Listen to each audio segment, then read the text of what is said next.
right? So I'd rather lock it up for 15 years in a private credit solution that's going to give me 7, 8, 9 than stick it in the stock market and get 21 one year because I know I'm not going to get 21 next year.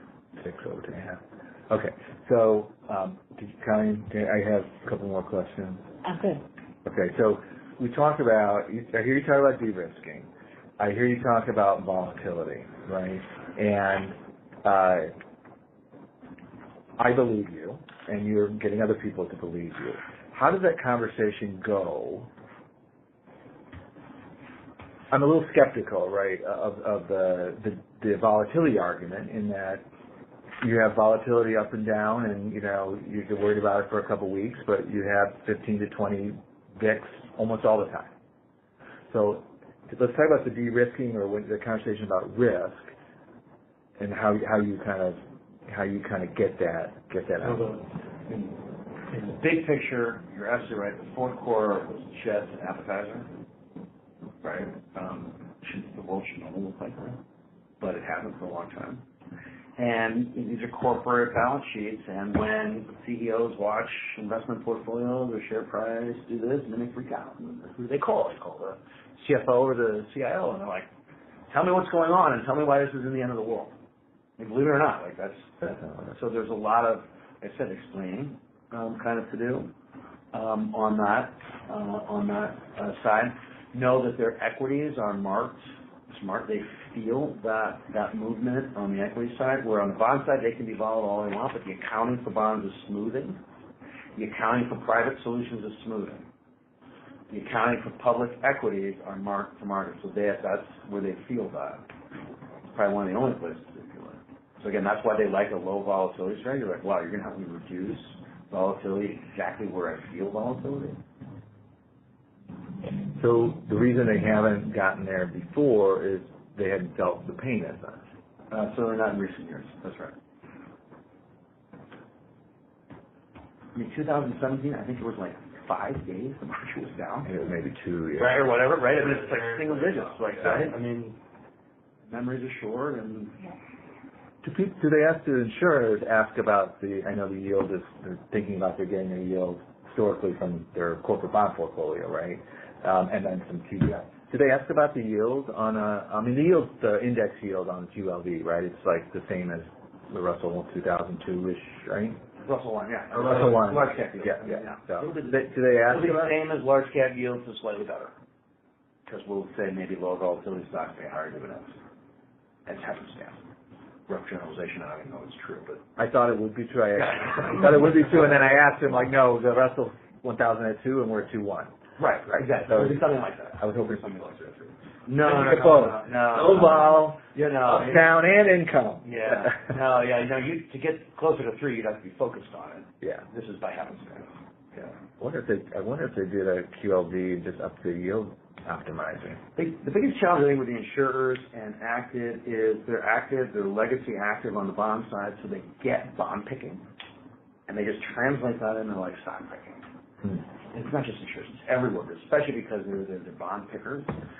They get the fundamental story, and and then the industry, in addition to Northern Trust, has sent confusing messages over the past 10 years on really what we're trying to do and who we are and how we're differentiated. Because if you're smart data, they throw us out. If you're quant, they throw us out. If you're factor, they're like, it doesn't work. So this is an active strategy. Full stop.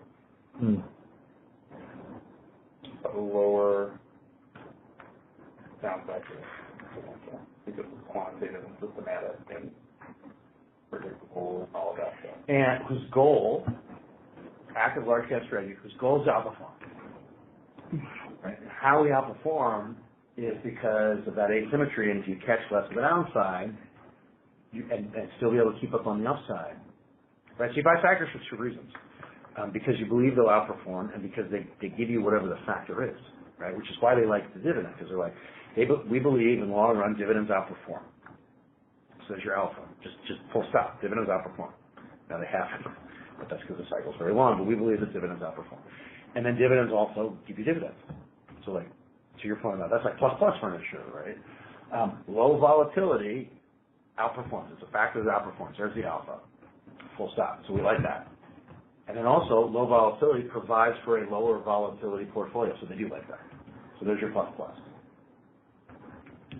We had a pretty consistent, like 90-70 upside downside. Yes. So like 5 years. the whole time. And like I said, I think it's like 90, like 92, 75, something like that. You have to see what category average was in investments, see what other people swings on. You know what? Yeah, but the challenge is there's 1 year where like, when there was no down, Yeah. we were just like 92. Yeah. Right? So, but that means you're 8% behind, Yeah. right? Which kind of looks really bad, but you have to take it Yeah, through yeah. the cycle. Yeah. What's really interesting is that we're updating, because of the birthday party coming up for QLV, right? Updating a lot of the charts and data. And we have that one that you see that has the months, right? Yep. Number of down months, number of up months, and last 5 years have been a heck of a lot more up months, right? Yep. But it's amazing how many up months we actually outperform. Still outperform. Still outperform. I would have thought it'd be like in the middle of the bar, but That's what I'm saying. It's not 2 feet on the brake pedal, right? Like it's. Do you need to sell against? I mean, at a certain point, you sort of get fundamental active, but at a certain point, you need to sell against that approach. Yes. Do you need to sell against that Better approach first, and then a better version of a low volatility strategy? In that order? No. Or just sell them against that, and then It's approach either- itself is more low volatility. It's actually funny. It's with the index. Yeah. It's de-risking without leaving and bringing low vol. Against fundamental active is better active. Does that make sense? Yeah, Does that make sense? repeat. So when going up against an index, then I have that whole de-risking story, right? So last thing you want to do is ride that index up and down because you know what's going to happen. It's going to be quarter end. It's going to be the time that it's down. It's going to be the time that the CEO calls. It's going to be the time that the regulator calls. It's going to be the time that the hurricane hits, right? And you just don't want to ride this thing up and down, right? And so if you believe, if you still want to be invested and you don't want to go into fixed income, you've got to stay in equities, but you don't want to ride it up and down. That's the low vol conversation. If they're coming from a fundamental active standpoint, I'll say, I'm sure you're disappointed in the past 5 years because every large cap active manager has underperformed. We haven't. We're up 200 basis points. In fact, last year in 2018, when everyone was down, when the index was down and everyone was down, we were up. Wouldn't that make it look like a hero? I just wish we had a fund because I'm forced to buy a Vanguard low vol. Don't do that. It is. Yeah. Right. So It opened my eyes, like why in my own portfolio, that should be my equity portfolio. it's the new core. Yeah. So in both of those conversations, I'm like, I have the new core for you. It's not beta, and it's not your amalgamation of underperforming fundamental active managers in large cap space.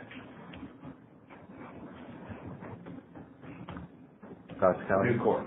The core. We did the core strategy for all markets, and a man for all seasons. The new core. The new core. That might be it. I know, I'm writing down.